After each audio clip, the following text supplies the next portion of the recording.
Okay. So you know how sometimes we kind of get like, I don't know, a little too into like those quick fixes for our outdoor spaces? Yeah. Like just like adding a patio or maybe like grabbing some plants on sale. Oh, yeah, totally. Yeah, like just trying to like spruce things up a bit. For sure. But but what if I told you that there's like a whole other level to this? Okay. Like what if we thought about our outdoor spaces less as like projects and more as like actual extensions of our homes? I like that. Yeah. And we could even like design them to reflect like our lifestyles. Okay. I'm intrigued. I'm in. So that's exactly what we're diving into today, like really thinking about how we can design a lifestyle, not just a space. All right. I love it. And to help us get there, we're going to be looking at this podcast excerpt we found. Okay. It's all about the benefits of hiring a professional outdoor living designer. Gotcha.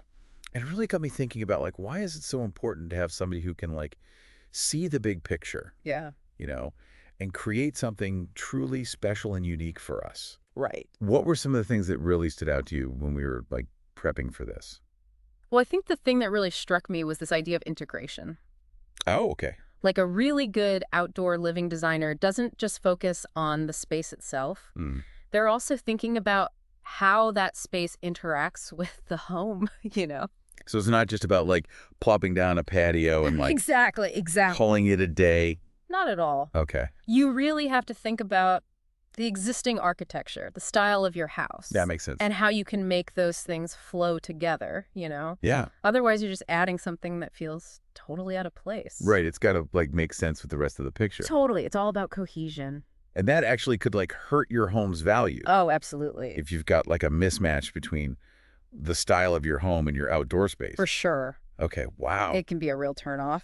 I'm picturing like a super modern house with like a rustic like farmhouse style patio, just like Oh, I see. not working together at all. A total clash. Like Yeah. a skilled designer knows that. You have to Yeah. consider the architectural language of the house and carry that through to the outdoor space. I like that, the architectural language. Yeah. It's about creating a harmonious look. Mm-hmm. And that applies not only to the style, but also to the balance of the different elements in the space. Right, right. Because it's not just about the style. It's also about like making sure you have the right mix of like the hard landscaping and the plants, right? Absolutely. So that it doesn't feel too like, I don't know, stark or something. Absolutely. So in design, we actually have specific terms for these things. Oh, really? So we call the non-living elements like your patio, walkways, walls. Those are hardscapes. Okay, hardscapes, I've heard that. And then the living elements, all the trees, plants, and flowers, that's the softscape. Softscape.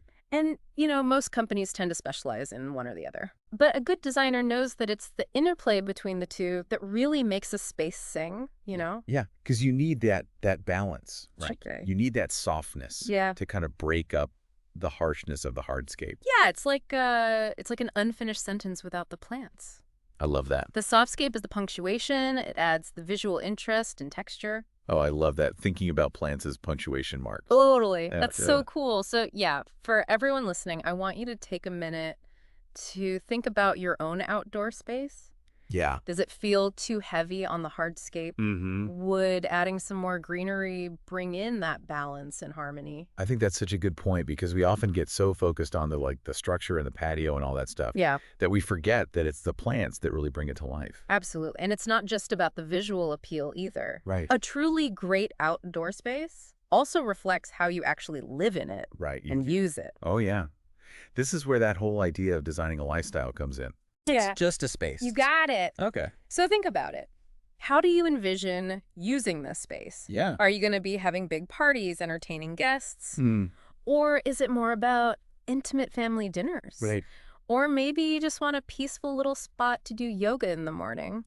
I love that. A skilled designer is going to take all of that into consideration Sure. and really tailor the space to your specific needs. So it's about functionality just as much as it is about aesthetics. For sure. Okay. It's about creating a space that actually serves your lifestyle.